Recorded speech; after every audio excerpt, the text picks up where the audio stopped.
হ্যাঁ, কেমন আছেন সবাই প্রিয় দর্শক? আশা করি সবাই ভালো আছেন। আজকে খুবই আবেগ ঘন একটা মুহূর্ত এবং খুবই আনন্দ ঘন একটা মুহূর্ত। আবেগ ঘন কি কারণে সেটা বলবো, তার আগে আনন্দ ঘন মুহূর্তটা কি সেটা আগে শেয়ার করি। আমি যদিও একটা ভুল করে ফেলছি, আগেই আমি গাছগুলা মানে বীজটা লাগিয়ে ফেলেছি, কিন্তু হঠাৎ মনে হয়েছে যে ব্যাপারটা আপনাদের সাথে তো শেয়ার না করলে হবে না। তো কাছে আসেন, আমি দেখাই কি জিনিসটা শেয়ার করতে যাচ্ছি। হ্যাঁ, তো আমি আবার উঠাবো, জাস্ট আপনাদেরকে দেখানোর জন্য আবার উঠাচ্ছি, তারপরে আবার আমি লাগিয়ে দিব জাস্ট শেয়ার করার জন্য। তো বিসমিল্লাহ, আমি লাগাই ফেলছি, আল্লাহ জানে উঠাই আবার লাগাইলে হবে কিনা। তো তারপরেও আমি একটু উঠাই, আপনারা দেখলে বুঝবেন। যারা কৃষক ভাইরা আছেন কিংবা যারা কৃষিকাজে অভ্যস্ত তারা দেখলেই চিনবেন, বাট অন্যদের জন্য একটু ক্লোজ আসো, আমি দেখাই। এই যে জিনিসটা, এইটা কি, এটা কৃষক ভাইদের জন্য আসলে ওরা বুঝবেন, বাট যারা বুঝবেন না তাদেরকে বলি, এটা হচ্ছে কাকরোলের শিকড়, কিংবা হ্যাঁ মূল শিকড়, কাকরোলের মেইন শিকড়। এটা কিন্তু কোনো আলু না বা কোনো কিছু না, কাকরোলের শিকড়। এখন এটা হচ্ছে মেল, অর্থাৎ মেল ভার্সন, অর্থাৎ পুরুষ কাকরোলের। আপনারা জানেন কিনা যে কাকরোলের পুরুষ এবং মহিলা দুইটা ভার্সন লাগে। হ্যাঁ, তো আমি এইটাতে লাগিয়েছি মহিলা, অর্থাৎ ফিমেল রুট। এটার ভিতরে আছে, এটা আর খুলছি না কারণ দেখতে সেম। শুধুমাত্র বোঝার উপায় কোনটা মেল এবং কোনটা ফিমেল, বোঝার উপায় হচ্ছে যখন ফুল হবে, গাছ যখন বড় হবে, তারপরে ফুল আসবে, ফুল দেখে আপনি একমাত্র বলতে পারবেন যে কোনটা মেল এবং কোনটা ফিমেল। আচ্ছা, তো যাই হোক, আমি খুবই ভাগ্যবান। অস্ট্রেলিয়ার সিডনির মতো জায়গায় সবার কাছে এই জিনিসটা পাওয়া যায় না। কাঁকরোল তো খুবই দাম, বাজারে কিনতে গেলে পাওয়াই যায় না, সোজা কথা, খুব রেয়ার পাওয়া যায়, নাম্বার ওয়ান। নাম্বার টু হচ্ছে গাছ তো আসলে পাওয়াই যায় না, কেউ সেল করতে চায় না, থাকলেও দিতে চায় না। তো আমি অনেক দিন যাবত, অনেক বছর যাবত আসলে আমি কাকরোলের রুট সংগ্রহ করার জন্য মানুষের দাঁড়ে দাঁড়ে ঘুরেছি। বিভিন্ন দেশি মানুষের কাছে গেছি, বিশেষ করে বাঙালি ভাইদের কাছে, কারো কাছে পাই নাই। তবে কালকে আমি সিডনির একটা বিশেষ জায়গায়, আমি নাম বলবো না, অনেকেই হয়তো নোটিস করে ফেলবে এখানকার। সো আমি একটা বিশেষ জায়গায় গিয়েছি, তার কাছ থেকে আমি অনেক চারা কিনি, যেমন এই যে এরকম বিভিন্ন চারা। গতবার আমি তার কাছ থেকে লাউয়ের চারা বা অনেক কিছু কিনেছিলাম, তো তার কাছে থাকে। তো তার কাছেও আমি গিয়ে যেটা পাইছিলাম সেটা হচ্ছে এই যে মানে কাকরোলের বিচি থেকে চারা উঠানো, যে কাকরোলের চারা, সেটা কিন্তু তাও সে কেউ গ্যারান্টি দিয়ে বলতে পারবেন না যে এটা কি মেল নাকি ফিমেল। তো আমি দুইটা চারা কিনেছি, $10-20 দিয়ে দুইটা বিচি থেকে চারা কিনেছি। কিন্তু এই দুইটা এমনও হইতে পারে দুইটাই ফিমেল, আবার হইতে পারে দুইটাই মেল। যাই হোক, কিন্তু মানে দুঃখের বিষয় হচ্ছে এটা তো যেহেতু বিচি থেকে হওয়া, এইটায় কবে ফুল আসবে এটা ঠিক করে বলা খুবই মুশকিল।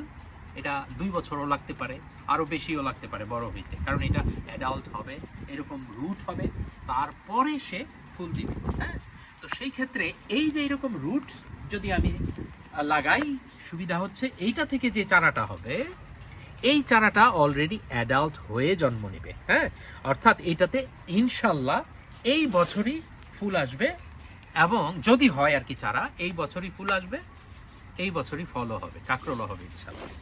আচ্ছা, তো বিষয়টা হচ্ছে কালকে আমি যখন গেলাম ওই বিশেষ জায়গায়, তো চারা নিয়ে চলে আসলাম। তো ওইখান থেকে সামহাউ একজন ভদ্রলোক, একজন বড় ভাই, উনি আমার সাথে আগে কখনোই পরিচয় নাই ভদ্রলোকের সাথে। উনি আমাকে দেখে, আমার গাছের প্রতি এত মানে আগ্রহ দেখে, বাগানের প্রতি আগ্রহ দেখে, উনি ওনার নিজের বাড়িতে আমাকে ইনভাইট করে নিয়ে গেছে।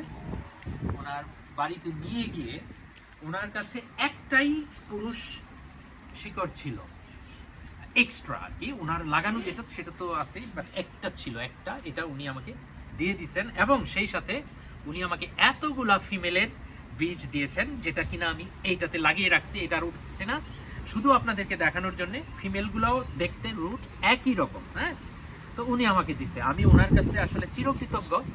হ্যাঁ, নাম বলতে পারছি না এখন, বাট ভবিষ্যতে যাই হোক, নাম বললে আপনারা চিনবেন না, এনিহাউ। তো যাই হোক, এখন আমি ওনার কাছে চিরকৃতজ্ঞ। আর আপনাদের সাথে শেয়ার করার উদ্দেশ্য হলো, অস্ট্রেলিয়ার মতো জায়গায়, সিডনির মতো জায়গায় থেকে কাকরোলের বীজ কিংবা কাকরোলের শিকড় পাওয়া, এটা আসলে একমাত্র আমরা যারা এখানে থাকি তারা বিশেষ করে অনুধাবন করব। আর আপনাদেরকে তো আমি চেষ্টা করছি বোঝানোর জন্য আমার ইমপ্রেশন, আমার এক্সপ্রেশন। সো আশা করি আপনারা বুঝতে পারছেন যে আমি কতটা আবেগে আপ্লুত। সো আসলে I was lucky, I been so lucky yesterday that I have meet that angel sort of person, হ্যাঁ, যে কিনা আমাকে আসলে হঠাৎ করে মানে আবির্ভাব হয়েছে আমার ইয়াতে, এবং এসে আমাকে ধরে নিয়ে, চিনে না জানে না, কিন্তু আমাকে তার বাসায় নিয়ে আমাকে এই বীজ দুইটা দিয়েছে। এবং আশা করি আগামীবার, এই বছরই চারা হবে ইনশাল্লাহ। এবং এই বছরের যে কাকরোলের সিজন, আমি তো জানি না, সম্ভবত সামারের শেষের দিকে কাকরোলের সিজন শুরু হবে। তো আশা করি এই বছরই কাকরোল হবে এবং আপনাদেরকে দেখাতে পারবো। তবে দোয়া রাখবেন, আমি এটাকে লাগাচ্ছি আবার ব্যাক করে, দোয়া রাখবেন যাতে আমার চারাটা হয়, চারাটা যাতে সুন্দর মতো হয়, এবং আমি যেন আমার এই যে ভদ্রলোক আমাকে বিনা স্বার্থে, ও বাই দ্য ওয়ে, উনি এটার জন্য আমার কাছ থেকে 1 টাকা চায় নাই। এবং আমি আরো বলি, এই শিকড় যদি নিতে চাইতাম, যদি কারো কাছ থেকে কেউ যদি দিত আমাকে, এক একটা শিকড় $50 নিচে দিত না, $50 নিচে দিতই না। $50 হচ্ছে মিনিমাম, কেউ $100 চায় থাকে, হ্যাঁ, আমি জানি। সো কোনো টাকা নেয় নাই ভদ্রলোক, একদম গিফট, ফ্রি অফ কস্ট আমাকে এটা দিয়েছেন। আমি আসলে এটা আসলে অনেক, মানে আমার জন্য একটা বিশাল পাওয়া। আমি ওনার কাছে চিরকৃতজ্ঞ। এবং প্রিয় দর্শক, আপনাদের কাছে দোয়া চাচ্ছি, আপনারা দোয়া করবেন যাতে আমার এই গাছটা সফলভাবে গ্রো করে, হ্যাঁ, এই আর কি। তো ঠিক আছে, আজকের মতো এটাই শেয়ার করলাম। আরো অনেক চারা আছে, এগুলো লাগাবো ইনশাল্লাহ। এটা হচ্ছে বটবটি, বটবটি মানে লুব্বা বা অনেকে বলে স্নেক বিনস, যেটা ইংলিশে বলে, এটা হচ্ছে সেই স্নেক বিনস, আমাদের দেশিটা। এখানে আছে সিম কিনেছি, দেশি সিম। এখানে আছে জালি কুমড়া। আর এই দুইটা তো যে সেই বাচ্চা সিডস থেকে যেটা ইয়া হবে। তো যাই হোক, লাগিয়ে দিচ্ছি। বিসমিল্লাহির রহমানির রহিম। হ্যাঁ, আপনাদেরকে দেখানোর জন্য উঠাইছিলাম, সরি তোমাকে ডিস্টার্ব করার জন্য। আসলে ওর জন্য আসলে ডিস্টার্বই হচ্ছে। এরা বাচ্চার মতো, সন্তানের মতো। আমার নিজেরই খুব কষ্ট লাগছে যে ওকে আবার উঠাইছি, হ্যাঁ, বাট আবার আমি ওকে ঢেকে দিচ্ছি। Sorry to disturb you. বিসমিল্লাহির রহমানির রহিম। তো ভালো থাকবেন সবাই, প্রিয় দর্শক। দেখা হবে পরবর্তী কোনো একটা ভিডিওতে। সে পর্যন্ত সবাই ভালো থাকবেন, সুস্থ থাকবেন, যে যেখানেই থাকেন সুস্থ থাকেন, এই দোয়াই করি। ধন্যবাদ।